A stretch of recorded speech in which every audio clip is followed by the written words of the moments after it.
శ్రీమాత్రే నమ. జయ గురు దత్తాత్రేయ నమ. వృషభ రాశి వారు ఆగస్టు నెలలో ఏ గ్రహాన్ని శాంతించేయాలి, ఏ గ్రహాన్ని అనుకూలంగా పూజలు చేసుకోవాలి అన్న విషయం ఈ వీడియోలో తెలుసుకుందాం. మరి వృషభ రాశి వారికి శని భగవానుడు అనుకూలమైన స్థానంలో ఉండడం, 11వ స్థానంలో ఉండడం జరిగింది. మరి 11వ స్థానంలో ఉన్నటువంటి లాభ ఫలితాలు అంటే ఉద్యోగంలో ప్రమోషన్ కానీ కొత్త ఉద్యోగం కానీ రావాలంటే అంటే ఇవ్వడానికి రెడీగా ఉన్నాడు. కాబట్టి శనిగ్రహ అనుగ్రహం నిమిత్తం ప్రతి శనివారం రోజు హనుమాన్ ఆలయం దర్శించడం, 5 ప్రదక్షిణలు చేయడం, వీలైతే మీ కోరిక నెరవేరేంత వరకు కూడా హనుమాన్ చాలీసా పారాయణ చేయడం, అలాగే మీరు దేని కొరకైతే ప్రయత్నం చేస్తున్నారో ఆ కోరిక నెరవేరేంత వరకు కూడా నియమంగా ఉండడం వలసింది. అంటే ఏదన్నా చిన్న చిన్న బలహీనతలు ఉంటే అది వాటిని దూరంగా ఉండడం మంచిది. అంటే వెజిటేరియన్, నాన్ వెజిటేరియన్ వాళ్ళు ఆహారపు అలవాట్లు మార్చుకోవాల్సి ఉంటుంది. మత్తు పదార్థాలకి దూరంగా ఉండడం మంచిది. అంటే మనం ఒక దీక్షతో శని భగవాన్ని పూజిస్తే కంప్లీట్గా మీకు మరి శని మీకు ఈ భాగ్య రాజ్యాధిపతిగా విదేశ ప్రయాణాన్ని, ఉద్యోగ ప్రయాణాన్ని ఇవ్వడం జరుగుతుంది. అలాగే 2వ స్థానంలో ఈ కుజగ్రహ ప్రభావం వల్ల కుటుంబంలో అశాంతి, భార్యాభర్తల మధ్య తగులాటలు, కుటుంబ సభ్యులు మీ మాట వినకపోవడం జరుగుతుంది. దీని కొరకు మీరు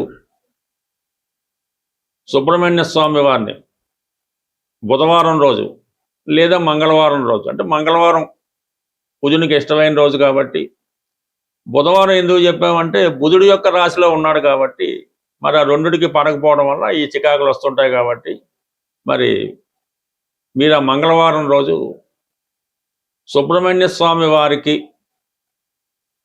చక్కగా పానకంతో అభిషేకం చేయించడం జరుగుతుంటుంది.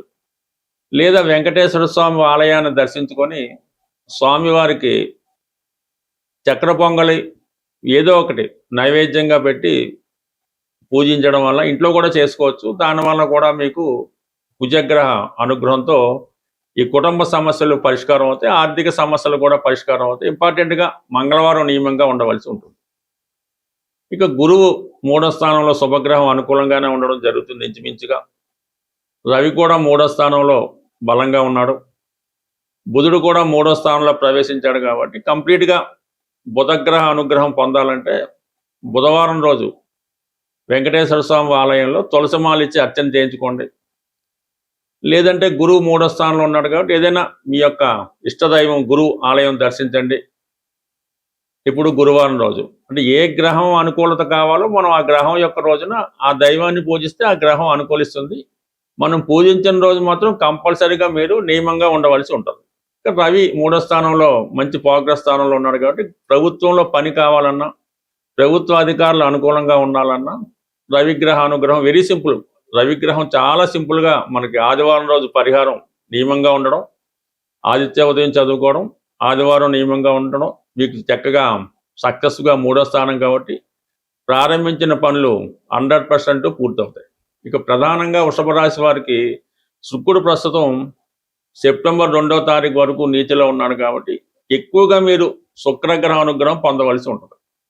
దానికి ఏం చేయాలంటే మీరు శుక్రవారం రోజు అమ్మవారి ఆలయంలో కానీ ఇంట్లో కానీ అమ్మవారి ఫోటోని ఎరుపు రంగు పూలతో అలంకరించి వెండి గ్లాస్తో పాలు నైవేద్యంగా పెట్టి శ్రీ సూక్తం కానీ, లక్ష్మీ స్తోత్రం కానీ, కనకదార స్తోత్రం కానీ పారాయణ చేయడం వల్ల సింపుల్గా లక్ష్మీ అమ్మవారిని దర్శించుకోవడం, ఆ శుక్రవారం రోజు నియమంగా ఉండడం, ధనాన్ని పొదుపుగా వాడడం, స్త్రీలతో విరోధం తెచ్చుకోకుండా ఉంటే మీకు శుక్రగ్రహ అనుగ్రహం తొందరగా లభించే అవకాశం ఉంది. కానీ పర్టికులర్గా వృషభ రాశి వారు శుక్రగ్రహ అనుగ్రహం పొందితేనే మిగతా గ్రహాల యొక్క బలాన్ని పొందగలుగుతారు. కాబట్టి సబ్జెక్టు కన్సిడర్ అయితే శుక్రగ్రహాన్ని మీరు చక్కగా ఆరాధించుకోండి, సర్వ ఐశ్వర్యాలు పొందే అవకాశం ఉన్నది. ఇక ఆస్టీజ్గా మనకి దశమంలో రాహు అనుకూలంగా ఉన్నాడు. బట్ శుక్రగ్రహం అనుగ్రహంతో పాటు రాహు కూడా అనుగ్రహం పొందే అవకాశం ఉంది. కాబట్టి ఓవరాల్గా ఇంచుమించుగా మీరు ఈ వారం ప్రధానంగా ఈ కుటుంబ సమస్యలు, ఆర్థిక సమస్యల కోసం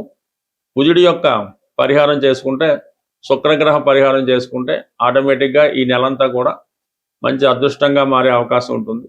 వృషభ రాశి వారు ఆగస్టు నెలలో ఏ గ్రహాన్ని శాంతించేయాలి, ఏ గ్రహాన్ని అనుకూలంగా పూజలు చేసుకోవాలి అన్న విషయం ఈ వీడియోలో తెలుసుకుందాం. మరి వృషభ రాశి వారికి శని భగవానుడు అనుకూలమైన స్థానంలో ఉండడం, 11వ స్థానంలో ఉండడం జరిగింది.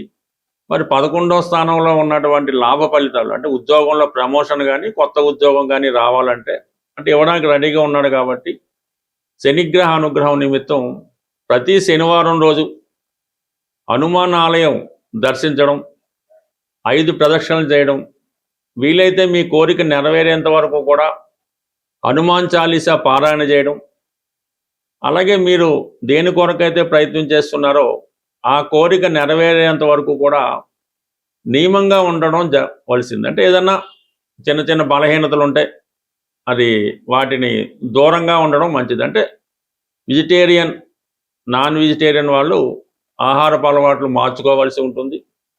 మత్తు పదార్థాలకి దూరంగా ఉండడం మంచిది. అంటే మనం ఒక దీక్షతో శని భగవాన్ని పూజిస్తే కంప్లీట్గా మీకు మరి శని మీకు ఈ భాగ్య రాజ్యాధిపతిగా విదేశ ప్రయాణాన్ని, ఉద్యోగ ప్రయాణాన్ని ఇవ్వడం జరుగుతుంది. అలాగే 2వ స్థానంలో ఈ కుజగ్రహ ప్రభావం వల్ల కుటుంబంలో అశాంతి, భార్యాభర్తల మధ్య తగువులాటలు, కుటుంబ సభ్యులు మీ మాట వినకపోవడం జరుగుతుంది. దీని కొరకు మీరు సుబ్రహ్మణ్య స్వామి వారిని బుధవారం రోజు లేదా మంగళవారం రోజు, అంటే మంగళవారం కుజునికి ఇష్టమైన రోజు కాబట్టి, బుధవారం ఎందుకు చెప్పామంటే బుధుడి యొక్క రాశిలో ఉన్నాడు కాబట్టి మరి ఆ రెండుడికి పడకపోవడం వల్ల ఈ చికాకులు వస్తుంటాయి. కాబట్టి మరి మీరు ఆ మంగళవారం రోజు సుబ్రహ్మణ్య స్వామి వారికి చక్కగా పానకంతో అభిషేకం చేయించడం జరుగుతుంటుంది. లేదా వెంకటేశ్వర స్వామి ఆలయాన్ని దర్శించుకొని స్వామివారికి చక్ర పొంగలి ఏదో ఒకటి నైవేద్యంగా పెట్టి పూజించడం వల్ల ఇంట్లో కూడా చేసుకోవచ్చు. దానివల్ల కూడా మీకు కుజగ్రహ అనుగ్రహంతో ఈ కుటుంబ సమస్యలు పరిష్కారం అవుతాయి, ఆర్థిక సమస్యలు కూడా పరిష్కారం అవుతాయి. ఇంపార్టెంట్గా మంగళవారం నియమంగా ఉండవలసి ఉంటుంది. ఇక గురువు 3వ స్థానంలో శుభగ్రహం అనుకూలంగానే ఉండడం జరుగుతుంది ఇంచుమించుగా. రవి కూడా 3వ స్థానంలో బలంగా ఉన్నాడు. బుధుడు కూడా 3వ స్థానంలో ప్రవేశించాడు. కాబట్టి కంప్లీట్గా బుధగ్రహ అనుగ్రహం పొందాలంటే బుధవారం రోజు వెంకటేశ్వర స్వామి ఆలయంలో తులసిమాల ఇచ్చి అర్చన చేయించుకోండి. లేదంటే గురువు 3వ స్థానంలో ఉన్నాడు కాబట్టి ఏదైనా మీ యొక్క ఇష్టదైవం గురువు ఆలయం దర్శించండి. ఇప్పుడు గురువారం రోజు అంటే ఏ గ్రహం అనుకూలత కావాలో మనం ఆ గ్రహం యొక్క రోజున ఆ దైవాన్ని పూజిస్తే ఆ గ్రహం అనుకూలిస్తుంది. మనం పూజించిన రోజు మాత్రం కంపల్సరీగా మీరు నియమంగా ఉండవలసి ఉంటుంది. రవి 3వ స్థానంలో మంచి ప్రోగ్రెస్ స్థానంలో ఉన్నాడు కాబట్టి ప్రభుత్వంలో పని కావాలన్నా, ప్రభుత్వ అధికారులు అనుకూలంగా ఉండాలన్నా రవిగ్రహ అనుగ్రహం వెరీ సింపుల్. రవిగ్రహం చాలా సింపుల్గా మనకి ఆదివారం రోజు పరిహారం నియమంగా ఉండడం, ఆదిత్య ఉదయం చదువుకోవడం, ఆదివారం నియమంగా ఉండడం మీకు చక్కగా సక్సెస్గా 3వ స్థానం కాబట్టి ప్రారంభించిన పనులు 100% పూర్తవుతాయి. ఇక ప్రధానంగా వృషభ రాశి వారికి శుక్రుడు ప్రస్తుతం సెప్టెంబర్ 2వ తారీఖు వరకు నీతిలో ఉన్నాడు. కాబట్టి ఎక్కువగా మీరు శుక్రగ్రహ అనుగ్రహం పొందవలసి ఉంటుంది. దానికి ఏం చేయాలంటే మీరు శుక్రవారం రోజు అమ్మవారి ఆలయంలో కానీ ఇంట్లో కానీ అమ్మవారి ఫోటోని ఎరుపు రంగు పూలతో అలంకరించి వెండి గ్లాస్తో పాలు నైవేద్యంగా పెట్టి శ్రీ సూక్తం కానీ, లక్ష్మీ స్తోత్రం కానీ, కనకదార స్తోత్రం కానీ పారాయణ చేయడం వల్ల సింపుల్గా లక్ష్మీ అమ్మవారిని దర్శించుకోవడం, ఆ శుక్రవారం రోజు నియమంగా ఉండడం, ధనాన్ని పొదుపుగా వాడడం, స్త్రీలతో విరోధం తెచ్చుకోకుండా ఉంటే మీకు శుక్రగ్రహ అనుగ్రహం తొందరగా లభించే అవకాశం ఉంది. కానీ పర్టికులర్గా వృషభ రాశి వారు శుక్రగ్రహ అనుగ్రహం పొందితేనే మిగతా గ్రహాల యొక్క బలాన్ని పొందగలుగుతారు. కాబట్టి సబ్జెక్టు కన్సిడర్ అయితే శుక్రగ్రహాన్ని మీరు చక్కగా ఆరాధించుకోండి, సర్వ ఐశ్వర్యాలు పొందే అవకాశం ఉన్నది. ఇక ఆస్టీజ్గా మనకి దశమంలో రాహు అనుకూలంగా ఉన్నాడు. బట్ శుక్రగ్రహం అనుగ్రహంతో పాటు రాహు కూడా అనుగ్రహం పొందే అవకాశం ఉంది. కాబట్టి ఓవరాల్గా ఇంచుమించుగా మీరు ఈ వారం ప్రధానంగా ఈ కుటుంబ సమస్యలు, ఆర్థిక సమస్యల కోసం కుజుడి యొక్క పరిహారం చేసుకుంటే, శుక్రగ్రహ పరిహారం చేసుకుంటే ఆటోమేటిక్గా ఈ నెలంతా కూడా మంచి అదృష్టంగా మారే అవకాశం ఉంటుంది. స్వస్తి.